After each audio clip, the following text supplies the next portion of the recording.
ফের বাড়ল এলপিজির দাম। জানাবো শেখ হাসিনার পতন এবং তার পলায়নের খবরে কি খালেদা জিয়া খুশি হয়েছে নাকি অন্য কিছু, এবং সর্বশেষ জানাবো গণতন্ত্র নাকি ফেসিবাদের পক্ষে থাকবে, ভারতকে সিদ্ধান্ত নিতে হবে বললেন শামসুজ্জামান দুদু। এতক্ষণ শুনলেন সংবাদ শিরোনাম, এবারে বিস্তারিত। ফের বাড়ল এলপিজির দাম। চলতি মাসের জন্য ভোক্তা পর্যায়ে এলপিজির নতুন দাম নির্ধারণ করা হয়েছে। 12 কেজি সিলিন্ডারের দাম 35 টাকা বাড়িয়ে 1455 টাকা নির্ধারণ করা হয়েছে। বুধবার নতুন এ দর ঘোষণা করেছে বাংলাদেশ এনার্জি রেগুলেটরি কমিশন, যা আজ সন্ধ্যা থেকে কার্যকর হবে। সেপ্টেম্বর মাসে 12 কেজির এলপিজি সিলিন্ডারের দাম ছিল 1421 টাকা, তার আগের মাসে ছিল 1377 টাকা। ঘোষণায় বলা হয়, বেসরকারি এলপিজির রিটেইলার পয়েন্টে ভোক্তা পর্যায়ের মজদুক সহ মূল্য প্রতি কেজি 121 টাকা 32 পয়সা নির্ধারণ করা হয়েছে। এছাড়া রেটিকুলেটেড পদ্ধতিতে তরল অবস্থায় সরবরাহ করা বেসরকারি এলপিজির মজদুক সহ মূল্য প্রতি কেজি 117 টাকায় 49 পয়সায় নির্ধারণ করা হয়েছে। এছাড়া অটো গ্যাসের মূল্য প্রতি লিটার নির্ধারণ করা হয়েছে 66 টাকা 84 পয়সা। এখন প্রতি মাসে এলপি গ্যাসের দাম বাজার অনুযায়ী নির্ধারণ করা হয়। বাংলাদেশ এনার্জি রেগুলেটরি কমিশনে এই দাম নির্ধারণ করে। শেখ হাসিনার পতন এবং তার পলায়নের খবরে কি খালেদা জিয়া খুশি হয়েছেন নাকি অন্য কিছু? জাতীয় কবি কাজী নজরুল ইসলাম তার নারী কবিতায় লিখেছেন, যুগের ধর্ম এই পীড়ন করিলে সে পীড়ন এসে পীড়া দেবে তোমাকেই, অন্যের যত করিবে পীড়ন নিজে হবে তত ক্লিপ। কবিতার এই লাইন কটি মনে পড়ল 14 বছর আগের একটি ভিডিও ক্লিপ দেখে। মনে পড়ল সেদিনের কথা। সেদিন প্রায় 40 বছর ধরে বসবাস করা বাড়িটি 3 বারের নির্বাচিত প্রধানমন্ত্রী, বিএনপি চেয়ারপারসন এবং জাতীয় সংসদে তৎকালীন বিরোধী দলীয় নেতা খালেদা জিয়ার কাছ থেকে কেড়ে নেওয়া হয়েছিল। সেনানিবাসের সেই বাড়ি থেকে তাকে বের করে দেওয়া হয়েছিল অত্যন্ত রুড ও অসম্মানজনকভাবে, যেটাকে কেউ ভালোভাবে নেননি। 13 নভেম্বর 2010 আগের দিনই লোকমুখে প্রচারিত হয়েছিল যে কোনো সময় খালেদা জিয়াকে তার বাড়ি থেকে উচ্ছেদ করা হবে। বাড়ি সংক্রান্ত মামলাটি তখনও পুরোপুরি নিষ্পত্তি হয়নি। আপিল বিভাগের রায় হওয়ার পর খালেদা জিয়ার রিভিউ মামলা করার সুযোগ ছিল, তাই সবার মনেই বিশ্বাস ছিল সরকার অত্যন্ত মামলার চূড়ান্ত রায় পর্যন্ত অপেক্ষা করবে, কিন্তু তা করা হয়নি। এমনকি ওই দিন সকালে প্রখ্যাত আইনজীবী ব্যারিস্টার রফিকুল হক তৎকালীন প্রধান বিচারপতি এবিএম খায়রুল হকের সঙ্গে বৈঠক শেষে সাংবাদিকদের বলেছিলেন খালেদা জিয়াকে উচ্ছেদ করা হবে না বলে তারা আশ্বস্ত হয়েছেন। বিচারপতি খায়রুল হক আশ্বাস দিয়েছিলেন, কিন্তু সেই আশ্বাস মিথ্যে প্রমাণিত হয়। দুপুরে নিরাপত্তা বাহিনী বেগম খালেদা জিয়াকে বাড়ি থেকে বের করে দেওয়ার সমস্ত আয়োজন সম্পন্ন করে। বাড়িতে থাকা জিনিসপত্রের খুব সামান্যই তিনি নিয়ে আসতে পেরেছিলেন। এরকম জোর করে তাকে বাড়ি থেকে বের করে দেওয়া হয়। 40 বছরের স্মৃতি বিজড়িত বাড়ি থেকে প্রায় সর্বহারা হয়ে বেরিয়ে 3 বারের প্রধানমন্ত্রী ও জাতীয় সংসদে 2 বারের বিরোধী দলীয় নেতা গুলশানে তার একটি রাজনৈতিক কার্যালয়ে ওঠেন। রাত কাটান তার ছোট ভাইয়ের বাসায়। সেদিন গুলশান কার্যালয়ে সাংবাদিকদের কাছে ঘটনার বর্ণনা দিতে গিয়ে কান্নায় ভেঙে পড়েছিলেন তিনি। কেউ কেউ ভেবেছিলেন তিনি বাড়ির জন্য কেঁদেছেন। এই রকম মনে হওয়াটা অস্বাভাবিক নয়। আমি নিজেও বিস্মিত হয়েছিলাম ম্যাডামের কান্না দেখে, কেননা দীর্ঘদিন দূর এবং কাছ থেকে দেখে তাকে অত্যন্ত শক্ত মনের একজন মানুষ বলে আমার ধারণা জন্মেছিল।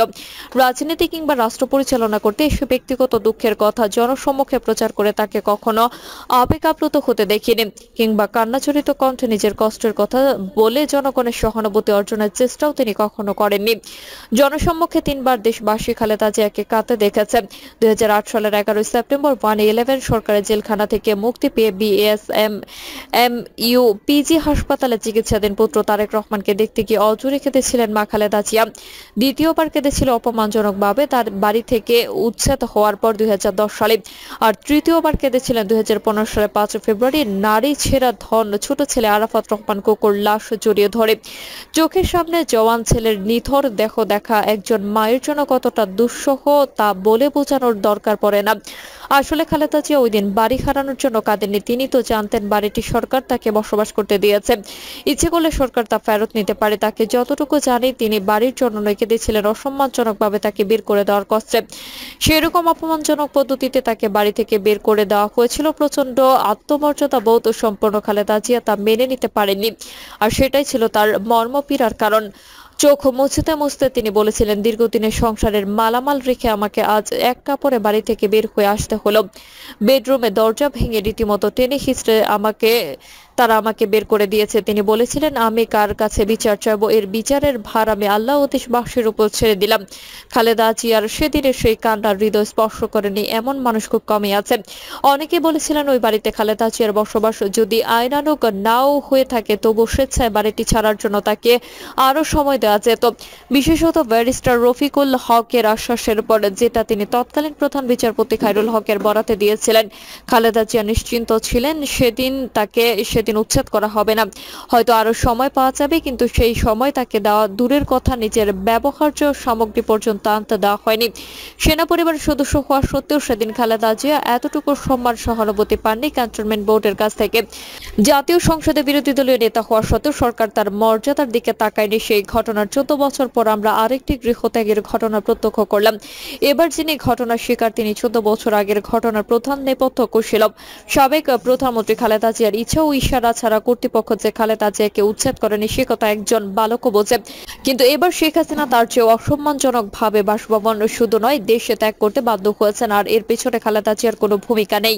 খালেদা জিয়াকে উচ্ছেদের পর তিনি দেশেই রয়েছেন এবং নিজ দেশবাসীকে সেই ঘটনার বর্ণনা দিতে পেরেছেন।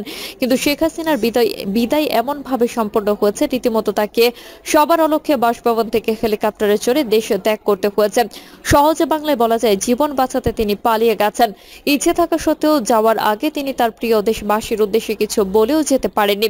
গত 4 দশকের বেশি সময় ধরে বাংলাদেশের রাজনীতির গতি প্রকৃতির নিয়ন্ত্রক এই দুই নেত্রীর বাসস্থান হারানোর ঘটনা একরকম নয়। একজনকে তার প্রতিপক্ষ উচ্ছেদ করেছে, আর একজনকে জনরোষের মুখে চলে যেতে বাধ্য হয়েছেন। শেখ হাসিনার পতন এবং তার পলায়নের খবরে কি খালেদা জিয়া খুশি হয়েছেন? স্বাভাবিক নিয়মে হওয়ারই কথা। যিনি তার রাজনৈতিক ক্যারিয়ারে ধ্বংস করার জন্য একটি বানোয়াট মামলার প্রশ্নবিদ্ধ রায়ে তাকে জেলে রেখেছিলেন, উন্নত চিকিৎসার জন্য বিদেশে যাওয়ার সুযোগ না দিয়ে তিলে তিলে নিশ্চিত মৃত্যুর দিকে ঠেলে দিচ্ছিলেন, তার এই পতন এবং দুর্দশায় খালেদা জিয়ার খুশি হওয়ারই কথা। তবে খালেদা জিয়ার যারা ঘনিষ্ঠভাবে চেনেন তারা জানেন যে তিনি প্রতিহিংসা পরায়ণ। শত্রুর বিপদও তাকে স্পর্শ করে। তার প্রমাণ আমরা পেয়েছি 1/11-এর সময় শেখ হাসিনার গ্রেফতারের প্রতিবাদে দেওয়া তার বিবৃতিতে। সেদিন শেখ হাসিনাকে গ্রেফতার করতে গিয়ে পুলিশে যে অশোভন আচরণ করেছিল, খালেদা জিয়া তীব্র ভাষায় তার প্রতিবাদ করেছিলেন। না, এটা বলতে চায় না যে 2010 সালে শেখ হাসিনা খালেদা জিয়ার সঙ্গে যে অনাকাঙ্ক্ষিত আচরণ করেছিলেন সেজন্যই আজ তাকে গৃহহারা শুধু নয়, মাতৃহারা হতে হয়েছে। তবে এটা স্বীকার করতেই হবে, দিন সবার সমান চায় না। ক্ষমতার দাপটে অন্যের উপর জুলুম করলে নির্যাতিত ব্যক্তি প্রতিশোধ না নিলেও সৃষ্টিকর্তা কোনো না কোনো ভাবে তা ফিরিয়ে দেন। গণতন্ত্র নাকি ফ্যাসিবাদের পক্ষে থাকবে, ভারতকে সিদ্ধান্ত নিতে হবে বললেন শামসুজ্জামান দুদু। বিএনপির ভাইস চেয়ারম্যান শামসুজ্জামান দুদু বলেন, গণমানুষের তীব্র আন্দোলনের মুখে শেখ হাসিনা ভারতে পালিয়ে গেছেন। ভারতকে সিদ্ধান্ত নিতে হবে গণতন্ত্র পক্ষে থাকবে নাকি ফ্যাসিবাদ, গণহত্যা, গণতন্ত্র হত্যা ও স্বাধীনতা বিপন্নকারী অপশক্তির পক্ষ নেবে। শামসুজ্জামান দুদু বলেন, সীমান্তে বাংলাদেশিদের হত্যা করা হচ্ছে। এটা শুধু আজকে হচ্ছে তা নয়, দীর্ঘদিন ধরে অব্যাহত আছে। স্বাধীন সার্বভৌমত্ব বাংলাদেশের মানুষ নিরাপত্তা চাইবে, এটাই স্বাভাবিক। বাংলাদেশে যেসব নাগরিককে হত্যা করা হয় তারা বাংলাদেশের সীমানার মধ্যেই থাকেন। কোনো প্রকার সতর্ক ছাড়া তাদের নির্বিঘ্নে হত্যা করা হচ্ছে, এটি একটি জঘন্যতম অপরাধ। এর তীব্র নিন্দা ও প্রতিবাদ জানাচ্ছে। এটা বন্ধ করতে হবে। পৃথিবীর অন্য কোনো দেশের সীমান্তে এরকম বর্বরতা নেই যেটা আমাদের সঙ্গে পার্শ্ববর্তী রাষ্ট্র করেছে। তিনি বলেন, সীমাহীন লুটপাট, গণতন্ত্র হত্যা, নির্বিকারে মানুষ হত্যা করেছে আওয়ামী লীগ সরকার।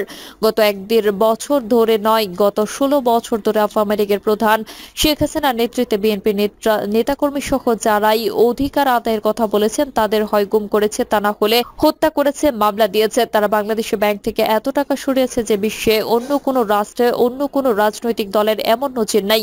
এই টাকাগুলো বিদেশে পাচার করা হয়েছে, পার্শ্ববর্তী দেশ এবং অন্য দেশে পাচার করা হয়েছে। তিনি আরো বলেন, আমরা বিস্মিত হয়েছে বাংলাদেশের অন্তর্বর্তীকালীন সরকারের প্রধান উপদেষ্টা ডক্টর মোহাম্মদ ইউনূস জাতিসংঘের সাধারণ অধিবেশনে বক্তব্য রাখতে গিয়েছিলেন। তার সঙ্গে আমেরিকা সহ বেশ কয়েকটি দেশ বৈঠক করেছে, কিন্তু আমাদের পার্শ্ববর্তী দেশ ভারত, যারা আমাদের বন্ধু দাবি করে, তারা পালিয়ে এসেছে। তারা ডক্টর ইউনূসের সঙ্গে বসেনি, তারা গণতন্ত্রের সঙ্গে বসেনি। যে দেশ 71-এ মুক্তিযুদ্ধ করে দেশ স্বাধীন করেছে, 90-এ 2024 সালে গণতন্ত্রের জন্য দাবি আদায়ের জন্য রক্ত দিতে পারে, তার পক্ষে দাঁড়ায়নি।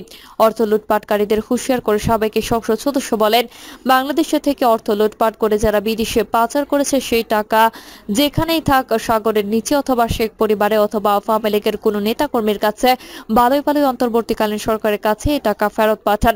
এই টাকা দেশের জনগণের খেটে খাওয়া মানুষের।